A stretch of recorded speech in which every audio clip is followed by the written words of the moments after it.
I watched in horror as the massive drill bit tore through my grandfather's prize pasture. Water erupted from the ground like a geyser, shooting 50 feet into the air. The sound was deafening. Emergency sirens wailed in the distance as the drilling crew scrambled to shut down their equipment. Margaret, the HOA president, stood frozen beside her luxury SUV. Her perfectly manicured nails clutched a stack of legal papers that were now completely useless. The water kept gushing, flooding everything in sight. My cattle scattered in panic as contaminated water spread across the land my family had protected for 3 generations. I knew this moment would come. I had tried to warn them. I had begged them to stop, but they would not listen to some country rancher who stood in the way of their grand suburban expansion plans. That was when I realized they had just destroyed the main water line for the entire district. My name is Jake, and I am the third-generation owner of the Double Creek Ranch. My grandfather bought this land in 1952 with his savings from the war. 200 acres of rolling hills, crystal-clear streams, and the kind of peace that money cannot buy. Every morning, I wake up to the sound of cattle lowing in the distance. I pour my coffee and step onto the wraparound porch that my father built with his own hands. The sunrise paints the sky in colors that would make an artist weep. This is not just property to me. This is home. This is legacy. This is everything 3 generations of my family worked to build. The ranch runs itself like a well-oiled machine. I have 40 head of cattle, a dozen horses, and enough pasture land to support them all. My grandfather was smart about water. He studied every inch of this property before he bought it. He knew about the old water infrastructure from the 1950s. He knew about the underground lines that fed the entire district. He kept detailed maps of everything. Those maps sit in my kitchen drawer, yellowed with age but still accurate. Grandpa always said, "Know your land better than you know yourself, Jake. The land will tell you its secrets if you listen." I listened. I learned every creek, every hill, every fence post. I know where the old survey markers are buried. I know which pastures flood in the spring and which ones stay dry in the summer. I know this land like I know my own heartbeat. But change was coming whether I wanted it or not. Over the past decade, suburban development crept closer and closer to my boundaries. Where there used to be farms and open spaces, now there are housing developments with names like Meadowbrook Estates and Sunset Ridge. Each one bigger than the last. Each one hungry for more land. The newest development, Riverside Commons, sits right up against my eastern boundary. 900 homes packed into what used to be the Johnson Farm. The HOA president, Margaret Wellington, made it clear from day one that she considered my ranch an eyesore. She complained about the smell of cattle. She complained about the noise of farm equipment. She complained about everything. I tried to be a good neighbor. I kept my fences in good repair. I made sure my cattle stayed on my side of the property line. I even invited her over for coffee once, thinking we could work out any problems like civilized people. She looked at me like I was something she scraped off her designer shoe. Margaret made it clear that she considered my ranch a temporary inconvenience. She hinted about eminent domain. She talked about highest and best use of the land. She mentioned water rights more than once. I knew she was planning something, but I had no idea how far she was willing to go. The first sign of trouble came on a Tuesday morning in March. I was checking the fence line when I noticed fresh survey stakes along my property boundary. Bright orange plastic markers that definitely were not there the day before. I pulled one out of the ground and examined it. Professional surveying equipment. Someone had been on my land without permission. That night I called the county surveyor's office. They had no record of any survey work scheduled for my property. I called the city planning department. They claimed they knew nothing about it either, but those stakes were real. Someone was measuring my land and they were not being honest about it. I stood on my porch that evening, watching the sunset paint the sky red and gold.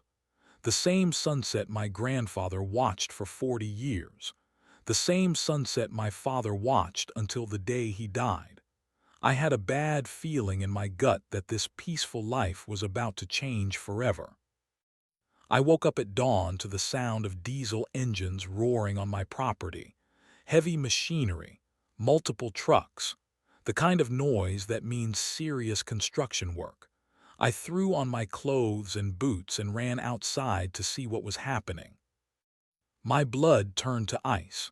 3 massive drilling trucks were parked in my south pasture, along with a convoy of support vehicles. A full construction crew was setting up equipment like they owned the place. They had torn down my fence to get their trucks in. My cattle were scattered and panicking. I ran toward the nearest worker, a foreman wearing a hard hat and safety vest. "What are you doing on my property?" I shouted over the noise of the engines. He looked at me like I was bothering him. "We are here to drill a well. We have all the proper permits and legal authority." "Legal authority? This is my land. You are trespassing." The foreman shrugged and pulled out a clipboard. "Take it up with the lady in the white SUV. She has all the paperwork." I looked where he pointed and saw a pristine white Escalade parked near my gate. Margaret Wellington stepped out, dressed like she was going to a business meeting instead of a construction site. Her blonde hair was perfect. Her makeup was flawless. She looked completely out of place among the mud and machinery. "Good morning, Jake," she said in the most condescending tone I had ever heard. "I am sure this is a surprise, but everything is completely legal." "Legal? You are on my property without permission. I am calling the sheriff." Margaret smiled the kind of smile that made my skin crawl. "I would not do that if I were you. You see, we have water rights to this land. Eminent domain authority. The county has granted us permission to access the groundwater beneath your property." She handed me a stack of official-looking documents, county letterhead, legal stamps, signatures from officials I had never heard of. The paperwork looked legitimate, but something felt wrong about the whole situation. "This is impossible," I said, flipping through the documents. "I own this land. I have the deed.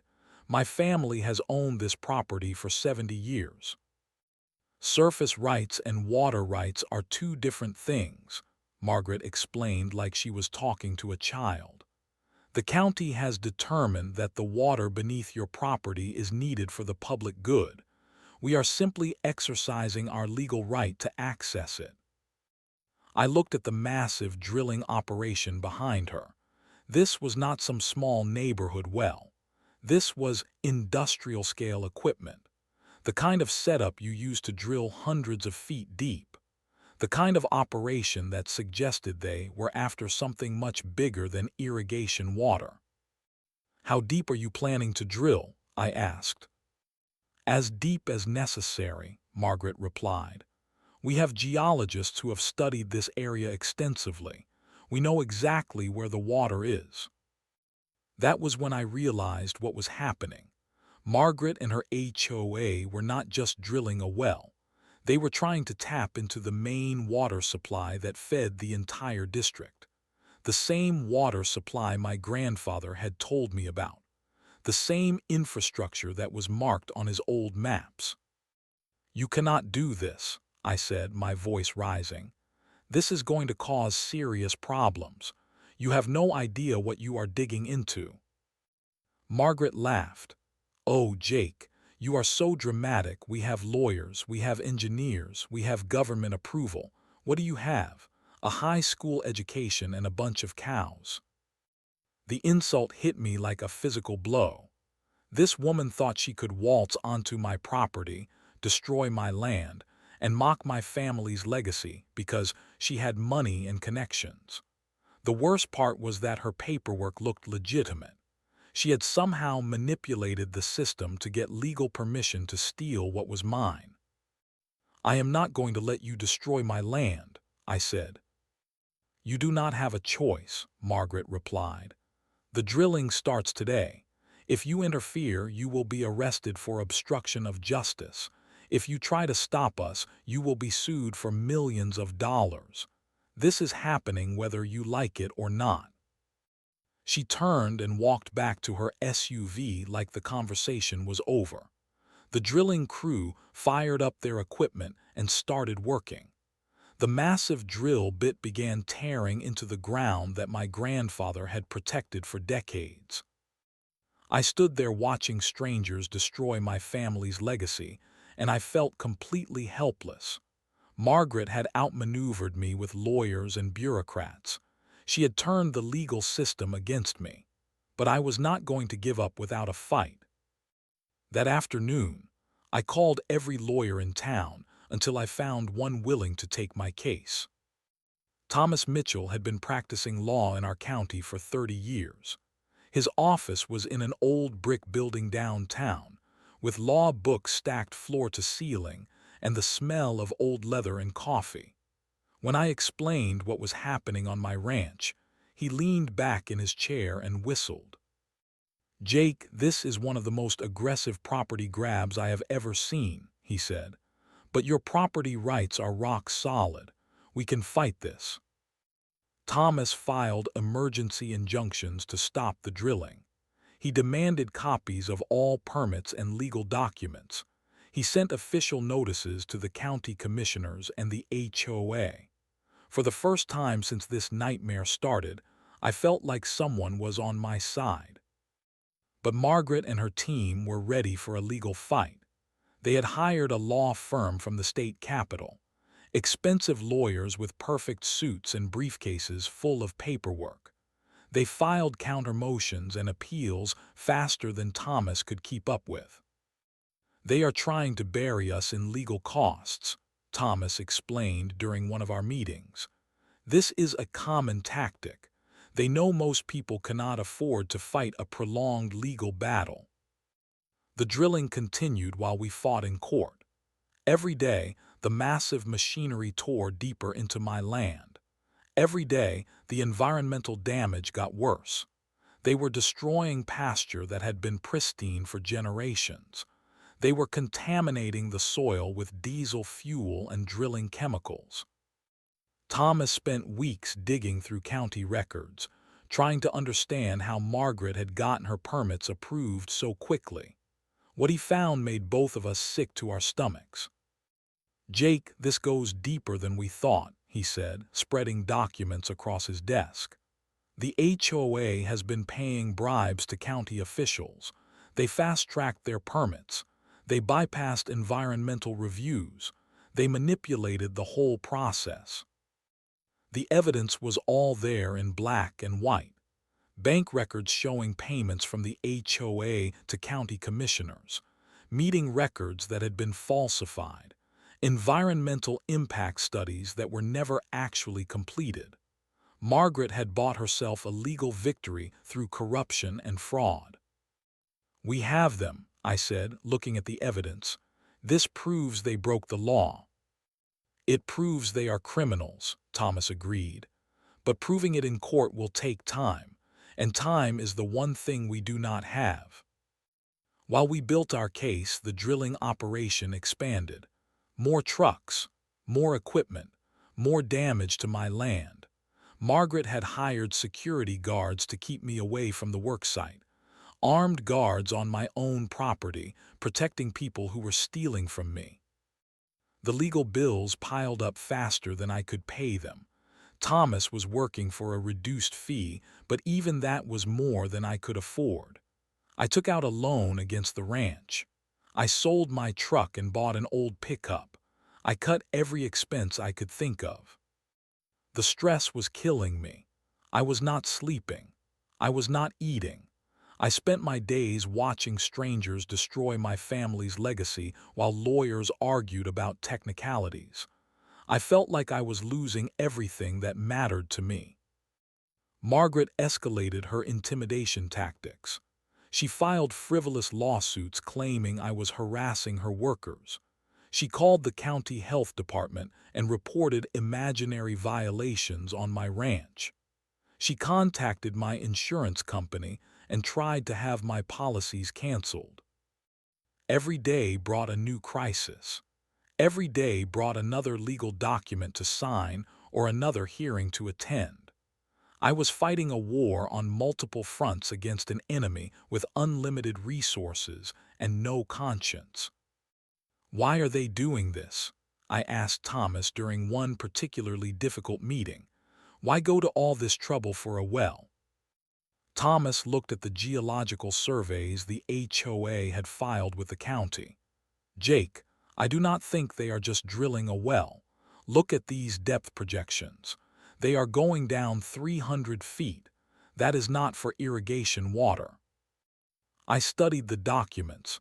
The drilling operation was massive, industrial scale, the kind of setup you would use to tap into a major water supply, and then it hit me.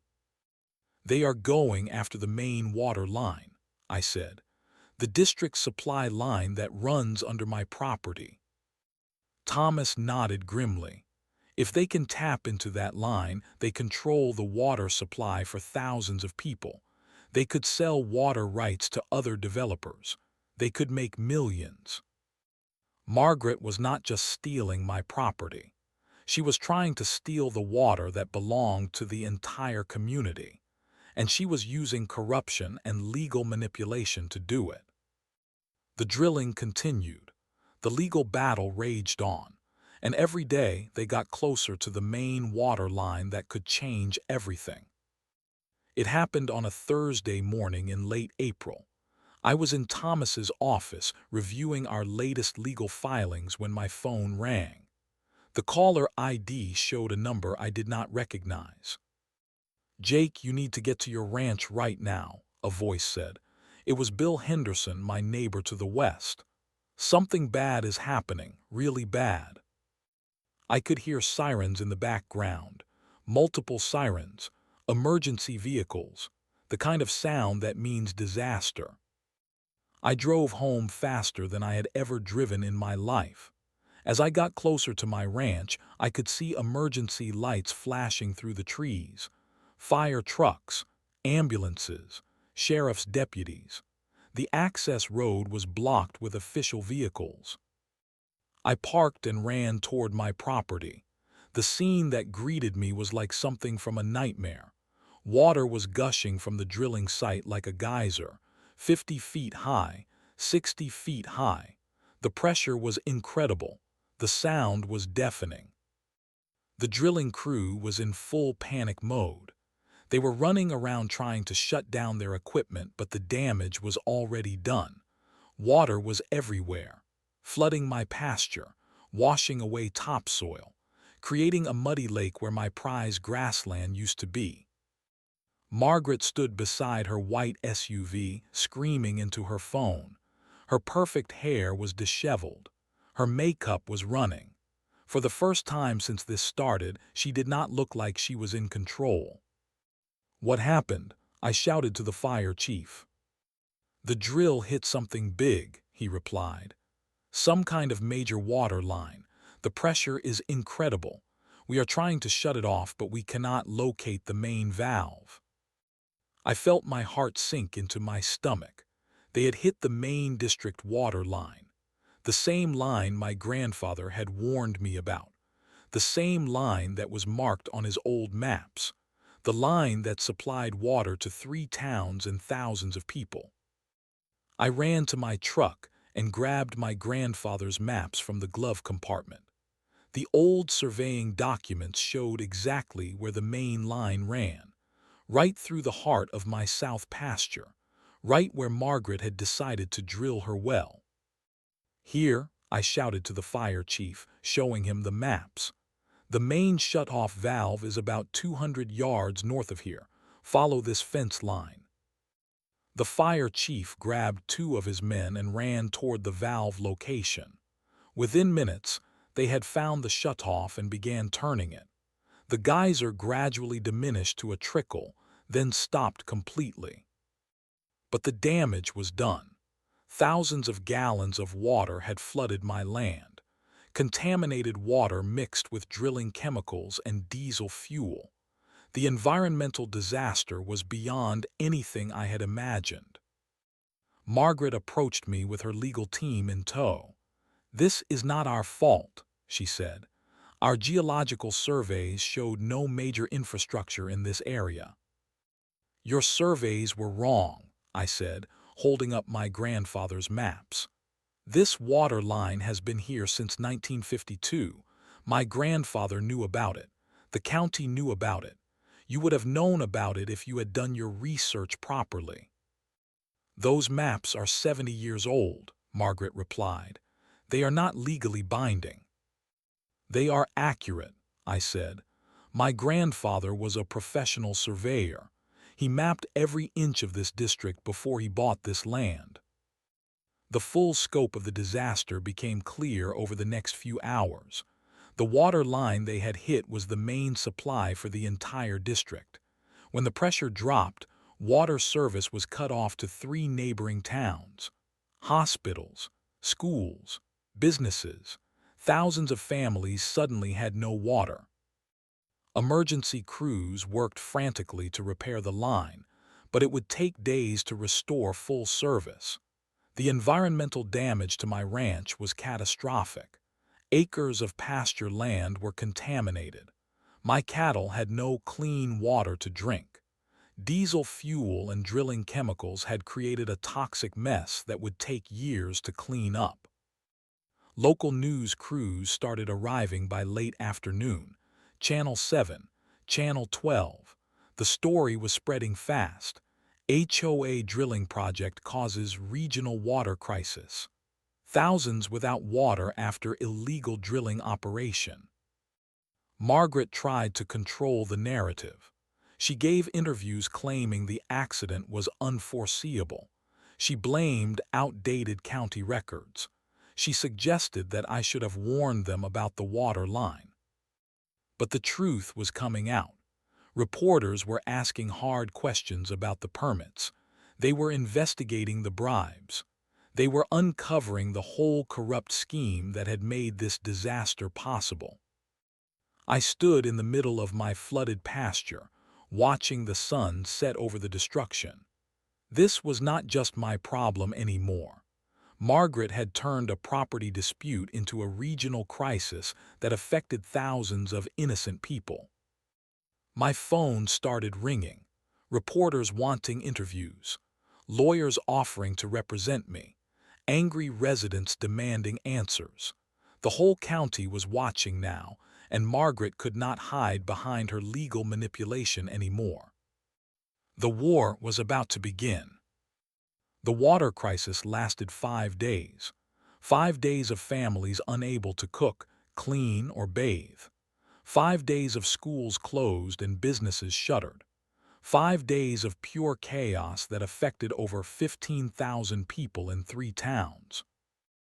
Local restaurants closed because they could not operate without water. Hotels canceled reservations and refunded guests. The regional hospital had to truck in water for critical operations. Elderly residents were evacuated to emergency shelters. It was a humanitarian crisis caused by one woman's greed. Margaret tried to spin the disaster as an unfortunate accident. She held press conferences claiming that the HOA was a victim of outdated county records and poor infrastructure maintenance.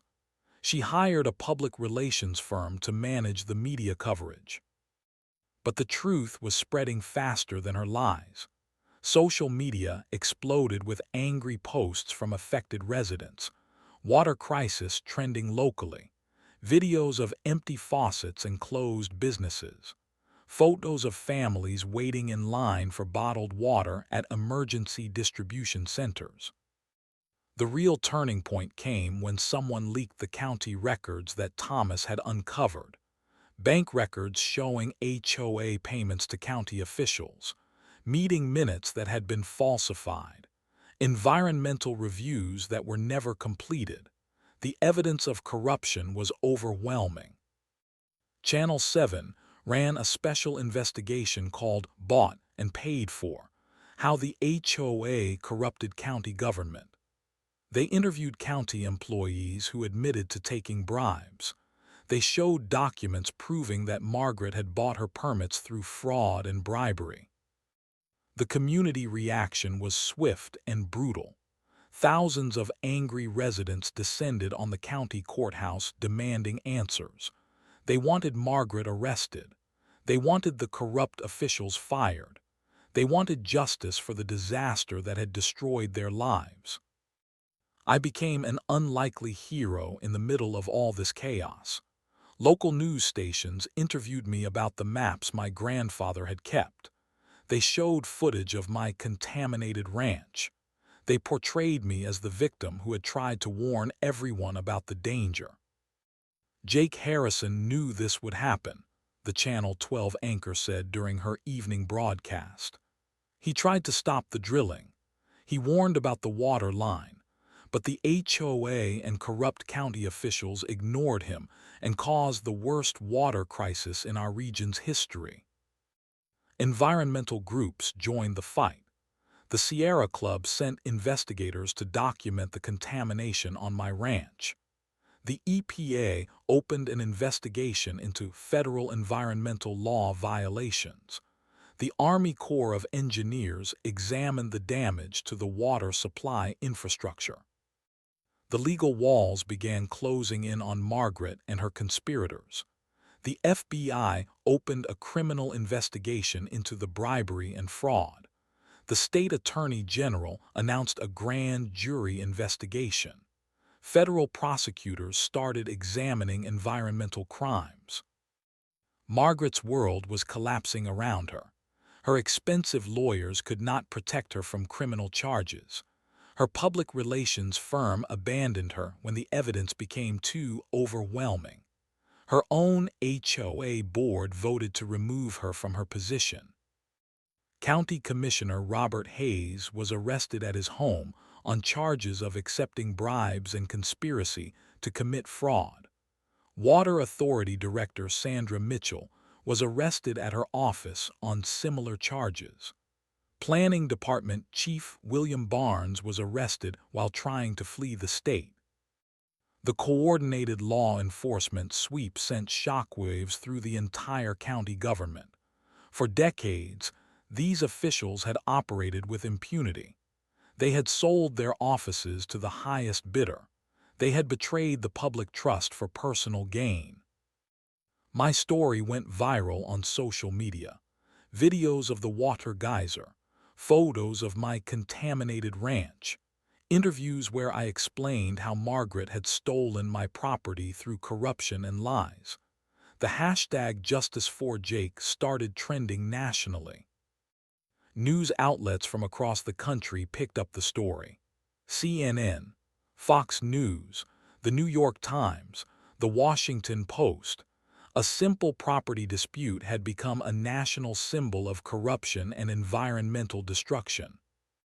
Environmental activists set up a camp on my ranch to document the contamination and demand cleanup. Legal aid organizations offered to represent me in lawsuits against the HOA and county. Politicians started using my story to call for stronger property rights protections.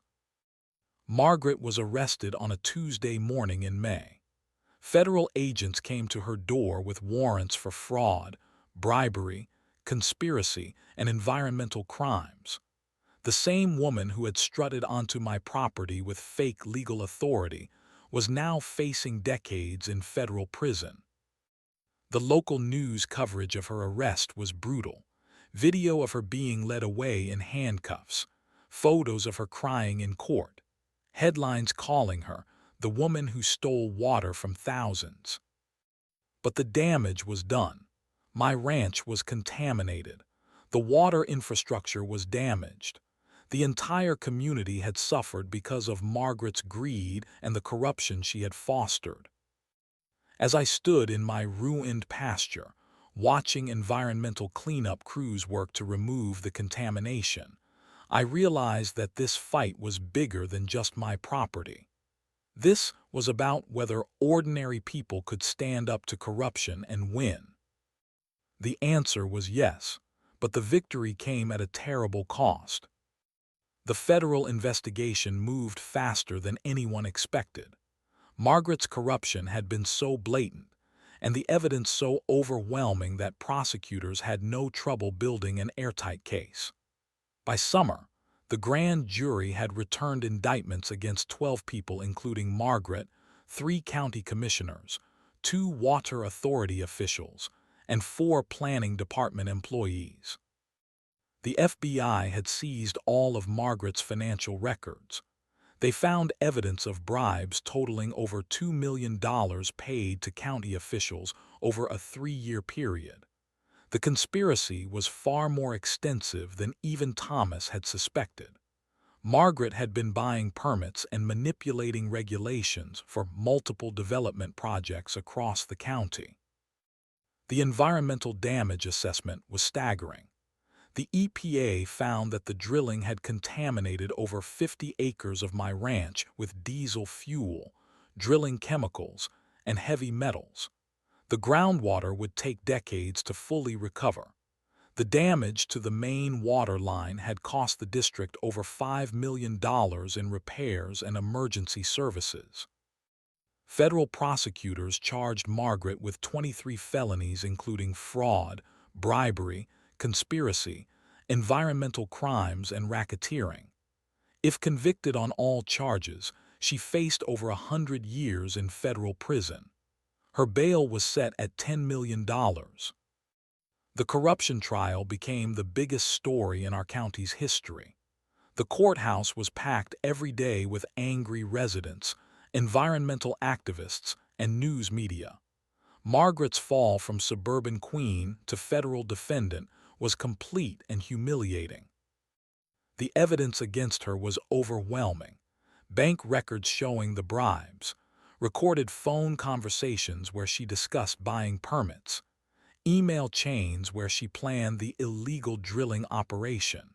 Her own lawyers advised her to plead guilty and cooperate with prosecutors. But Margaret's legal troubles were just the beginning. The HOA faced massive lawsuits from thousands of affected residents. Families sued for property damage. Businesses sued for lost revenue. The water district sued for infrastructure damage. The total liability exceeded $50 million. The HOA was forced to declare bankruptcy. All of Margaret's assets were seized to pay damages. Her mansion was sold at auction. Her luxury cars were repossessed. Her bank accounts were frozen. She went from millionaire to pauper in a matter of months. The county officials who had taken bribes faced their own legal reckoning. Commissioner Hayes was sentenced to 8 years in federal prison. Water Authority Director Mitchell got 6 years. Planning Department Chief Barnes received 10 years for his role as the ringleader of the corruption scheme. The federal judge made it clear that this level of corruption would not be tolerated. These defendants betrayed the public trust in the most fundamental way, he said during sentencing. They sold their offices to the highest bidder and caused immeasurable harm to their community. My own legal victory was complete but bittersweet. The courts ruled that all of Margaret's permits were invalid and that the drilling operation was completely illegal. I received a formal apology from the county and substantial financial compensation for the damage to my ranch. The compensation was significant, over $3 million for environmental damage, property destruction, legal fees, and emotional distress. It was enough to fully restore my ranch and provide financial security for the rest of my life. But money could not undo the damage to my family's legacy. The pasture where my grandfather had grazed his first cattle was contaminated. The pristine land that had been passed down through 3 generations was scarred. Some things cannot be bought or sold or restored. The environmental cleanup began immediately. The EPA brought in specialists to remove contaminated soil and treat groundwater. Environmental engineers designed new systems to prevent further contamination. The process would take years and cost millions of dollars. New laws were passed to prevent similar corruption in the future. The state legislature enacted stronger penalties for bribery and fraud by public officials. County governments were required to implement new transparency measures for permits and planning decisions. The drilling site was permanently sealed and converted into a memorial for government accountability. A bronze plaque was installed with the names of all the officials who had been convicted of corruption. It serves as a reminder that public office is a public trust that must never be betrayed. Margaret's final sentencing was held on a cold December morning. She had aged 10 years in the months since her arrest. Her perfect hair was gray. Her designer clothes were replaced by a prison jumpsuit. She looked like a broken woman who had lost everything. The judge sentenced her to 35 years in federal prison without the possibility of parole. "Margaret Wellington," he said, "you orchestrated one of the most brazen corruption schemes in this state's history. You caused immeasurable harm to your community through your greed and criminal behavior. You will spend the rest of your productive life in prison." Margaret broke down crying as the sentence was read. The woman who had once strutted onto my property with fake legal authority was now facing the rest of her life behind bars. Justice had been served, but it felt hollow watching another human being destroyed by their own greed. The courthouse steps were packed with reporters and cameras as I gave my final statement. "This was never about revenge," I said. "This was about protecting my family's legacy and holding corrupt officials accountable.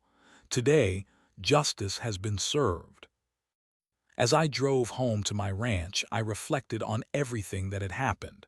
The battle was over. The corruption was exposed. The criminals were in prison. But the real work of rebuilding and healing was just beginning. A year later, I sit on my porch watching the sunrise over land that is slowly healing. The environmental cleanup is nearly complete. The contaminated soil has been removed and replaced with fresh topsoil. The groundwater treatment systems are working.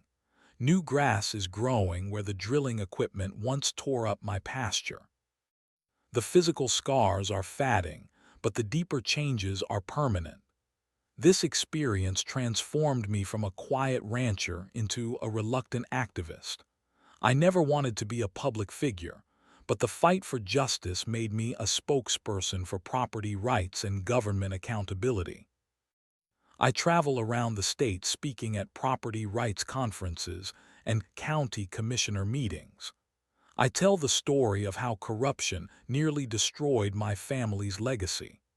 I warn other communities about the dangers of unchecked development and bought politicians. The response has been overwhelming. Thousands of people have contacted me with their own stories of government corruption and property rights violations. Many have asked for help fighting their own battles against corrupt officials and greedy developers. I have become something I never expected to be, a voice for the voiceless, a defender of the little guy against the system, a reminder that ordinary people can fight back against corruption and win. The ranch is recovering beautifully. The new water system installed as part of the settlement actually improved our water quality and pressure. The environmental restoration brought in native plants and wildlife that had been absent for decades. In some ways, the land is healthier now than it was before the crisis. Margaret is serving her sentence at a federal prison in another state. The HOA she once controlled has been dissolved. The corrupt county officials are all behind bars. The suburban development that caused all this trouble is now a ghost town of foreclosed homes and empty lots. Justice was served, but the cost was enormous. Thousands of families suffered through the water crisis. The environmental damage will take decades to fully heal. The community's trust in government was shattered and will take years to rebuild. I have made new friends through this experience.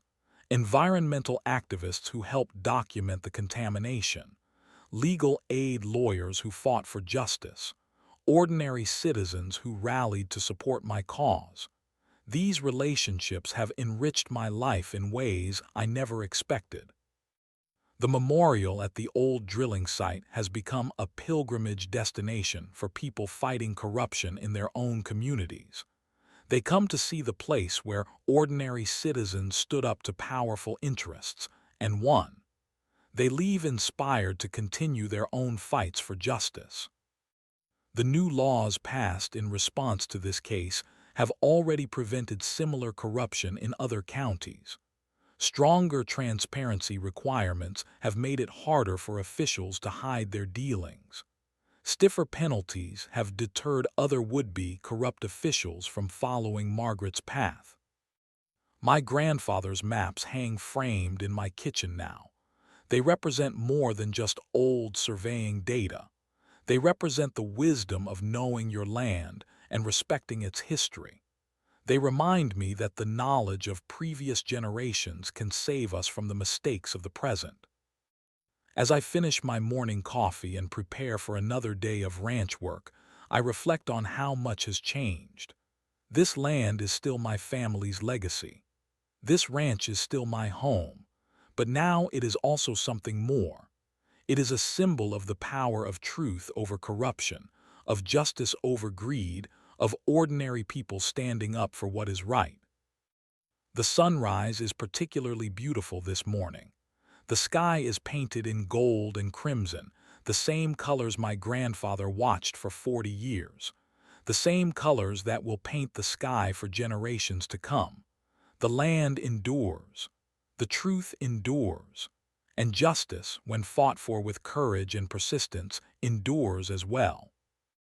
The fight is over, the healing has begun, and the Double Creek Ranch remains in the hands of the family that has loved and protected it for 70 years.